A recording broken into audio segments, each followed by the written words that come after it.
Hi everybody, thanks again for joining our second annual DataOps event. My name is Cody Rich. I am a solutions engineer here at Zaloni. And in today's topic, we're going to be going over data governance play by play. I'm sure this is the session you've all been waiting for, where we're going to dive into the Zaloni Arena product and show you just very quickly what all is able to do. All right, with that being said, let's just do one quick slide to give you a good overview of what we do, and then we're going to dive into the demo itself. So here on the slide, you can see we have a couple different pieces here, but what I want to really focus on is that centerpiece. That centerpiece represents DataOps and really what the Arena platform does. So at the bottom, we can see a lot of organizations have great storage and compute options from cloud vendors or on-premise. And in the top part, they've put a lot of emphasis into the actual outcomes. Again, BI applications, sandboxes, notebooks, etc., the things that produce value. But what we often see is the gap between those two pieces, and that's really where DataOps lies and where the Arena product plays. Now you'll see in the demo, Arena really lends itself to three pillars: catalog, control, and consume, and we think that is the key to bridging that gap. So we want to catalog both data and data-related assets. We want to control those between quality, security, and making sure we all have a common understanding. And then we want to allow that to all be consumed. If it's ongoing, we want to automate that process. And if it's more ad hoc, we want to provide an easy, intuitive way for users to shop for it and really live out that data marketplace approach. All right, enough slides. Let's dive into the actual demo. So here you can see I'm logged into the Arena product. Again, I'll note I'm logged in as a technical user named Ben, but obviously your role or persona is going to change what you can see, what you can access, your abilities, feature function, etc. But regardless, you will still have this same great UI. Now to quickly orient ourselves, we have a global search bar right up top here. We have some controls down the left-hand side. And then right in the center, regardless of user type, you always have this information readily displayed. I highlight this because this shows we're cataloging not just metadata about the data itself, certainly letting us know what's in Arena, what our data, where it might lie, what type it might be, obviously our previous work, but we're also capturing observational or operational metadata. So what are users looking at? What are they actually using? Again, we want to drive insights for both the business and technical users. All right, let's quickly think about what it looks like for a day in the life of your data. And it starts with cataloging or capturing that data. For time's sake, we're not going to walk completely through this, but safe to say Arena makes it very easy to move that data or catalog it in a variety of ways. If you need to move from source system to data lake, for instance, Arena has a bunch of easy to use wizards to make it simple to move data from your database, a single file, stream it, create landing zones, etc. And if you want to actually just go and crawl your database or glue data catalog, for instance, we can do that as well. So the data never actually has to move. We'll just capture that information and store it here. All right, so the other thing that's worth mentioning about cataloging is we catalog, of course, data, but as I mentioned before, we capture data-related assets or digital assets. Now, digital assets are user-definable objects that could be things such as reports, GitHub repositories, notebooks, models. Again, all data-related items that a user might want to search for when they're also looking for some data. Now, we'll talk about those a little bit later in our actual global search part, but it's worth highlighting. Now, underneath all of these wizards and simple no-code approaches to bringing in data or crawling it is really a robust workflow engine that is accessible as well.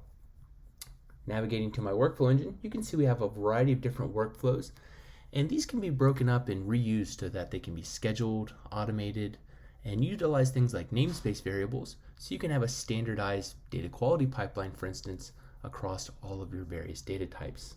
Here you can see we have just that, a data quality workflow, and you can see it's a very UI approach to building out these workflows.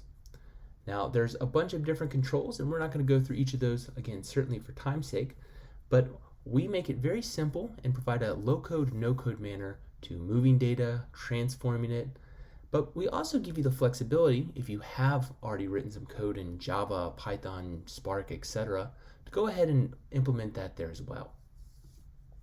All right, that's a quick look at the workflow portion.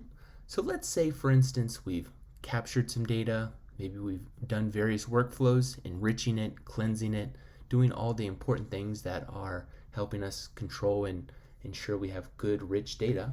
Well, along the way, of course, we're capturing each of those instances and details in the catalog itself.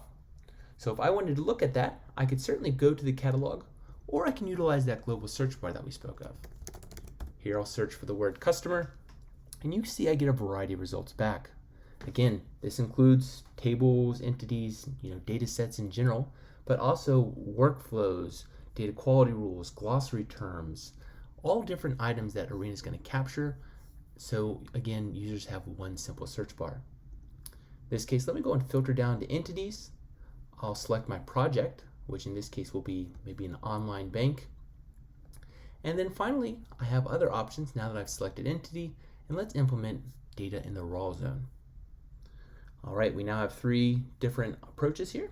Let me click on our CRM data. And here we can see, as soon as I open the data set, I'm presented with a wide variety of information.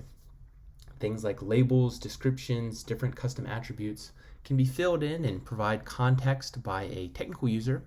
And from the business or end user's perspective, this lets the user quickly understand if this is in fact the data set they're looking for. As an end user, I might look at the labels or notice that the business owner is someone who's in my group and say, yes, this is correct, the correct data set. And if I have questions, now I certainly know who to talk to. Additional features like key value pairs and glossary terms, again, help make sure we have a common understanding. And of course, Arena is going to automatically capture technical information as well. Now, these glossary terms, again, give us accountability, so we make sure we are using the same terminology, and they can be linked at the entity level as we see here, or at the field level. So if I select fields, I get, again, more details such as schema, data types, but selecting an individual field gives me a place to see things like descriptions and other linked terms. Clicking on a term does show us what's in our business glossary, and again gives us good details and associated entities.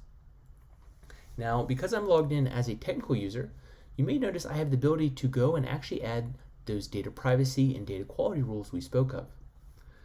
I can do these manually, or we can of course automate that approach as well, but here if I want to obfuscate my data, I might tokenize it and select a SHA-256 algorithm. And if I want to apply a data quality rule, I can use some that are already out of the box or generate my own. In this case, maybe I want to do a customer ID validation.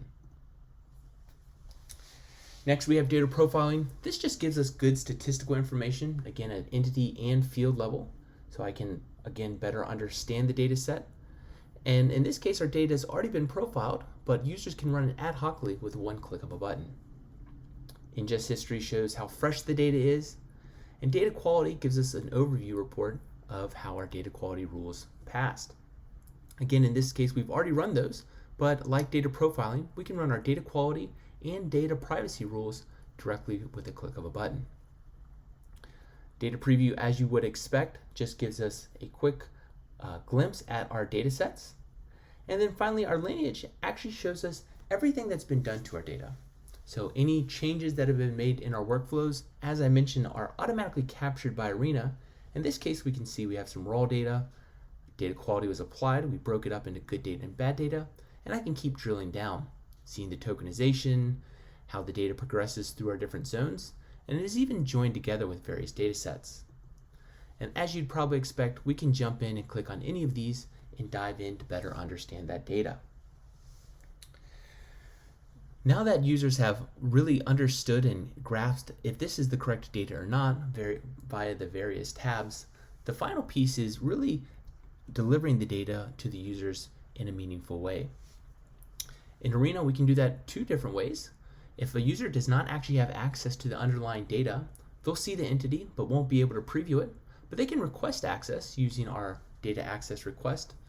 And we'll integrate this with your business process and procedures so that the appropriate approvers are a part of that. The other option, if they already do have access and maybe they want to implement a sandbox environment so they can toy around with some of the data, is they can simply hit add to cart.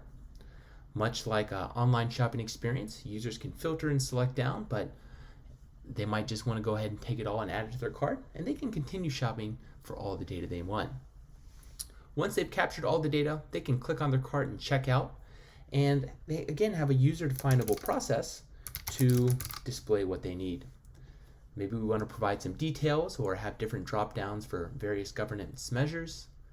They can determine where they want to land it, maybe in their data lake, remote server, or even a different relational database. And then finally, they get their overview page. Clicking submit, Arena will automatically begin provisioning that data to their sandbox environment and let them go ahead and start producing value with that data set. All right, that was a quick flyby overview of the Zaloni Arena product. If you'd like to learn more or if you have any questions, please visit our website at zaloni.com. Thank you all for coming, and that concludes today's presentation.